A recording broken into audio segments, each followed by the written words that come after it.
Our planet, a vibrant tapestry of life, has existed in a delicate balance for millennia. Yet in the mere blink of a geological eye, a single species, humanity, has developed the power to disrupt this equilibrium on a colossal scale.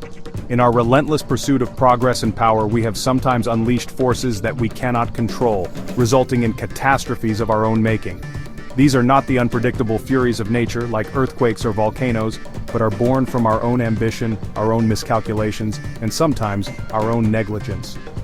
The stories we are about to explore are grim testaments to this power. They are chronicles of immense suffering, where thousands of human lives were lost or irrevocably altered, and where entire ecosystems were poisoned, perhaps forever.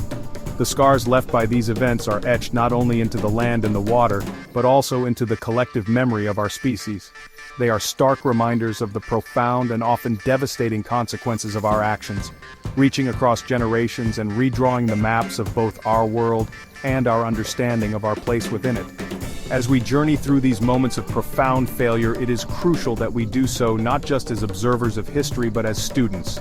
Each disaster, in its own tragic way, holds a vital lesson, a warning beacon lit by the past to guide our future.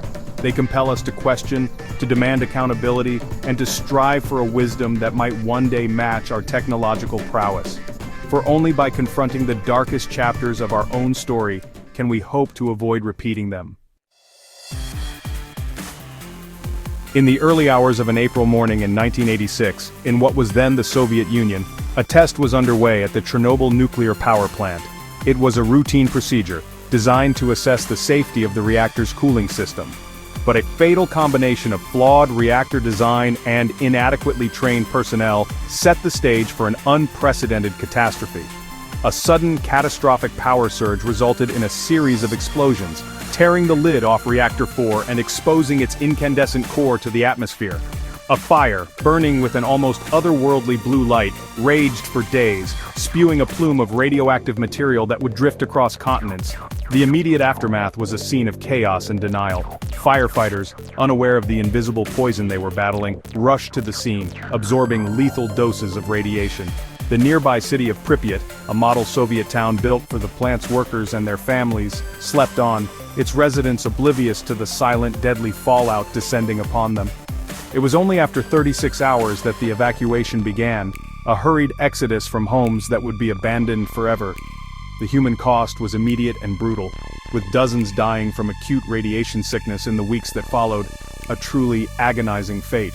But the true legacy of Chernobyl unfolded slowly, insidiously, over the subsequent years and decades. The radioactive cloud contaminated vast swaths of Ukraine, Belarus, and Russia, rendering the land unfarmable and forests uninhabitable.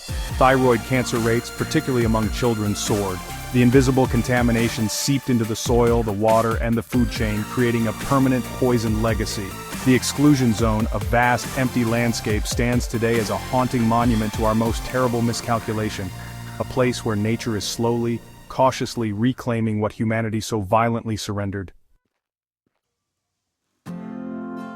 In the heart of India, in the densely populated city of Bhopal, stood a pesticide plant owned by Union Carbide. For years, residents had lived alongside it, largely unaware of the volatile chemicals stored within its tanks. On the night of December 2, 1984, a series of critical safety systems failed.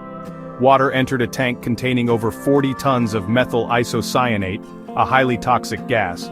This triggered a runaway chemical reaction, causing a massive buildup of pressure that the compromised safety valves could not contain. A dense, toxic cloud escaped the factory and began to drift silently over the sleeping city. The gas, heavier than air, hugged the ground, seeping into the humble homes and shantytowns that surrounded the plant. It burned the eyes and lungs of those it touched. People awoke choking, their bodies consumed by an invisible fire. In the ensuing panic, thousands fled into the streets only to be overcome by the poison. By morning, the city was littered with the bodies of the dead, men, women, children, and livestock. The immediate death toll was in the thousands, a figure that remains disputed but is undeniably horrific. It was, and still is, the world's deadliest industrial disaster. The tragedy of Bhopal did not end when the gas dissipated. In the weeks, months, and years that followed, hundreds of thousands of survivors were left with chronic, debilitating illnesses, blindness, respiratory failure, neurological damage, and a host of other ailments.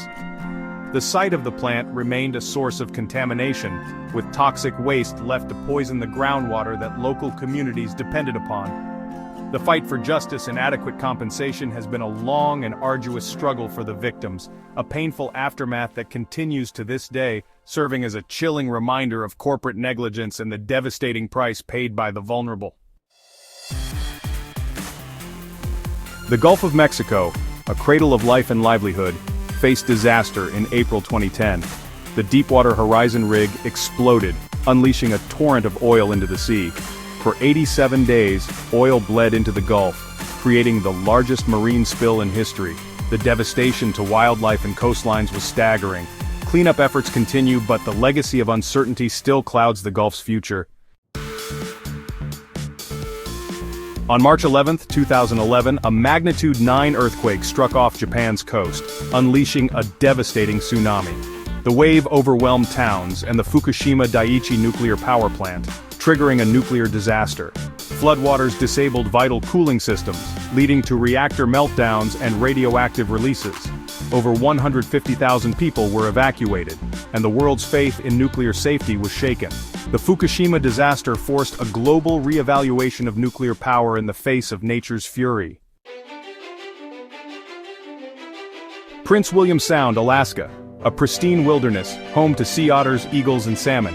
But in 1989, the Exxon Valdez struck Bligh Reef, spilling millions of gallons of oil. The response was slow. Oil-coated beaches, wildlife, and devastated fisheries. The disaster shocked the world, leading to stricter regulations and double-hulled tankers. In the 1950s, Minamata, Japan, faced a mysterious illness. It began with cats convulsing and leaping into the sea, what locals called dancing cat fever. Soon, people suffered severe neurological symptoms and children were born with devastating defects. The cause? Toxic mercury from the Chiso Corporation, contaminating Minamata Bay and its food chain.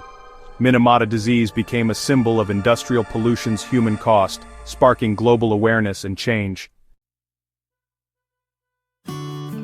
The tales of Chernobyl, Bhopal, Minamata, and the great oil spills are not merely historical accounts, they are profound and painful lessons written in the language of human loss and ecological ruin. They demonstrate with chilling clarity that our greatest creations carry the potential for our greatest failures.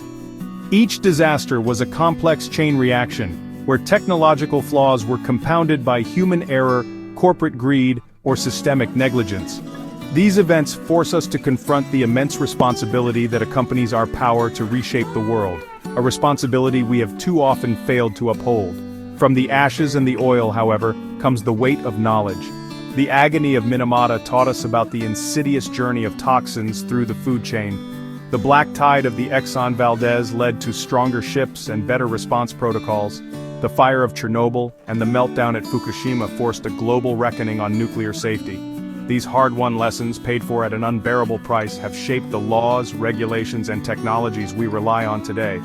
They form a crucial, if grim, part of our collective wisdom, a shield forged in tragedy to protect future generations. In the end, the prevention of future disasters rests not only with governments and corporations but with all of us. It is our duty, as inhabitants of this shared planet, to remain vigilant, to ask difficult questions, and to demand transparency and accountability. By remembering the victims, by studying the failures, and by advocating for a future where progress is tempered with caution and respect for the natural world, we honor those who suffered. We must choose to learn from these dark chapters, ensuring that they remain warnings from the past, not prophecies of what is yet to come.